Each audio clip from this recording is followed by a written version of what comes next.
नमस्कार.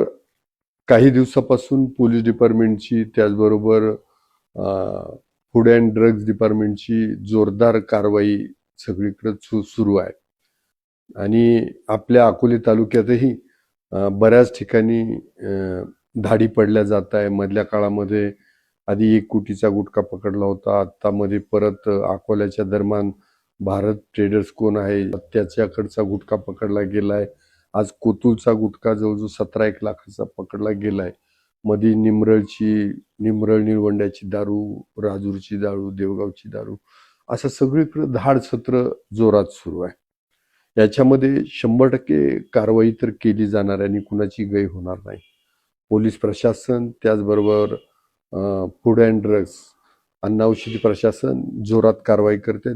तुकारामजी मुंडे साहेब यांच्याकडनंही जोरात कारवाया होत आहे. मला वाटतं कायदा सुव्यवस्था ही त्या गुन्हेगारांना सुधारवण्यासाठी असते, गुन्हेगारीवरती अंकुश आणण्यासाठी असते. आज मी या निमित्तानं जे कोणी याशी वाईट व्यवसाय करतायत तर त्यांना विनंती वजा सूचना करतो की हे व्यवसाय बंद करा.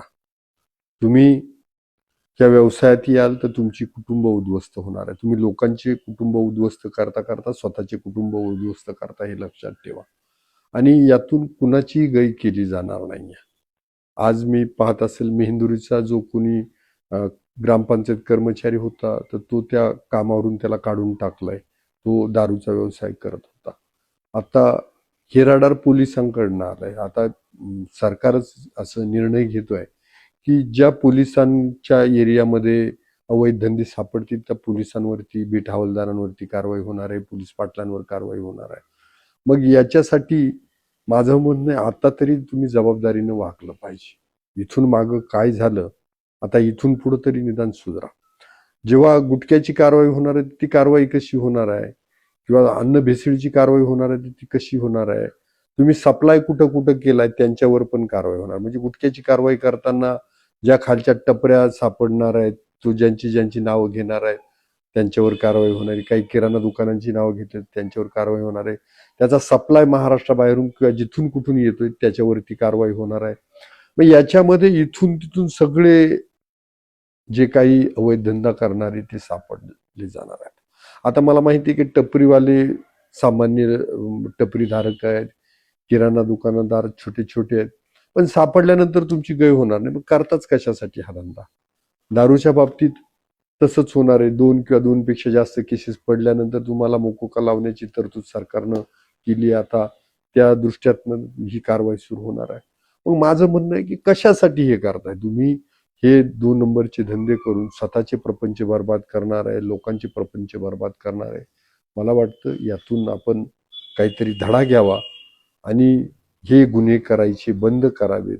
नाहीतर उद्या टपऱ्या सील होतील, किराणा दुकानं सील होतील, खाणाऱ्यांना त्यांच्यावरती पनिशमेंटची कारवाई केली जाईल किंवा खाणारा पकडून आणला जाईल. कुठून आणला रे टपरीतून गुटखा, कुठून घेतला रे हा गुटखा आणि त्यातून शोध मोहीम सुरू होईल.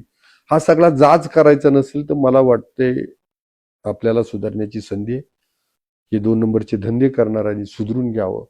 गांजा, गुटखा, अजून काय तुमचं दारू बिरू हे असतील हे धंदे बंद करा. मला काल परवा एक जण व्यक्ती भेटायला आला. त्याला जिभेचा कॅन्सर झालाय आणि त्याची जखम पाहिल्यानंतर इथं त्याची ट्रीटमेंट होत नाही.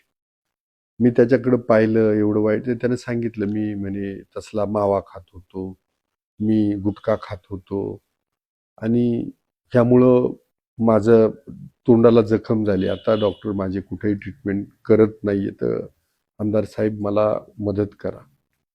मग खरं सांगा जर एवढी वाईट अवस्था जर होत असेल तर ह्या गुटख्यापासून, ह्या खरडा मावा याच्यापासून आपण दूर झालं पाहिजे. मला वाटतं व्यसनाधीन व्यक्तीला कुठं सन्मान भेटत नाही. लोक तोंडावर कुणी गोड बोलत असेल पण मागं पुढं त्याची छिछी थुथू होते.